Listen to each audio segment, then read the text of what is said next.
मंत्री जी, जो ललितपुर में पत्रकारों के साथ जो घटना हुई है, इस पे आप क्या कहेंगे?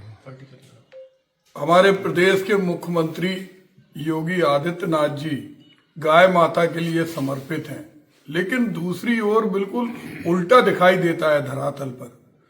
गाय माता के नाम पे जो भ्रष्टाचार प्रदेश में और खासतौर से ललितपुर के एक पत्रकार देवेंद्र कौशिक जी ने जब ये घोटाला वहां के जिला पंचायत के सदस्य और लोगों के साथ मिलकर उजागर किया, जिसमें ललितपुर के बहुत सारे पत्रकार सामने आए किस तरह गाय मर रही हैं, उन्हें खाना नहीं मिल रहा पर्याप्त रूप से, उनको जो जाड़े में फट्टी का कोट रहता वो नहीं मिल रहा, उनके दवाइयां नहीं मिल रही और वो दम तोड़ रही और उन्हें कूड़े के समान जमीन में फेंक दिया जा रहा।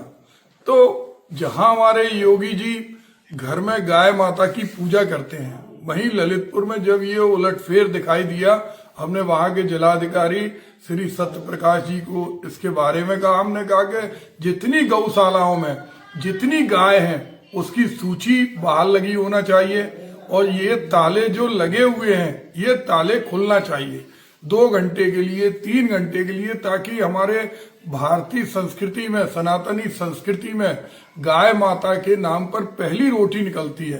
देवी देवताओं का वास माना जाता है। मोहनजोदड़ो हड़प्पा की संस्कृति में हजारों वर्ष पूर्व भी जो सिक्के मिले हैं उसमें गाय माता का चित्र है और आज भी गाय हमारे लिए सबसे पूज्य है। तो गौशालाओं पे ताला क्यों? जब मंदिर में ताला नहीं लगता, गुरुद्वारे में ताला नहीं लगता, कोई धार्मिक स्थल पे ताला नहीं लगता, तो वहां ताला क्यों लगाया जाता?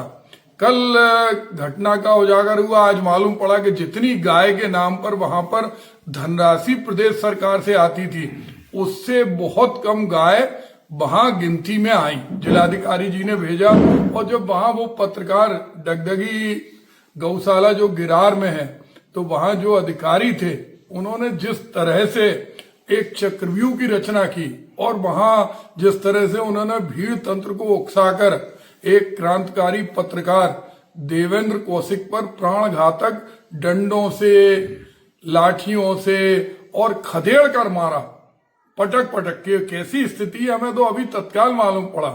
ये दुर्भाग्यपूर्ण है। मैंने वरिष्ठ पुलिस अधीक्षक ललितपुर उनको भी फोन लगाया, उनका फोन नहीं उठा। ये उनकी जिम्मेदारी है कि उस पत्रकार की जान बचाएं। लोकतंत्र का सबसे मजबूत प्रहरी हमारे पत्रकार भाई होते हैं।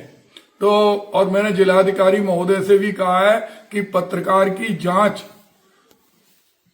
अगर भ्रष्टाचार के खिलाफ है तो उसे परेशान नहीं किया जाना चाहिए, बल्कि उसे पुरस्कृत किया जाना चाहिए।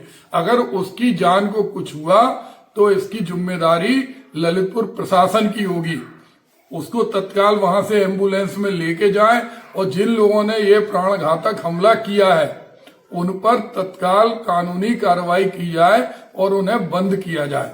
मैं आपके माध्यम से ललितपुर के अधिकारियों से ये कहना चाहता हूं कि गाय माता हमारे लिए सबसे पूज्य है। गाय हो या गंगा हो, उसके नाम पर भ्रष्टाचार, उनके आहार के नाम पर, उनके रख रखाव के नाम पर जो भ्रष्टाचार है वो खेल बंद हो।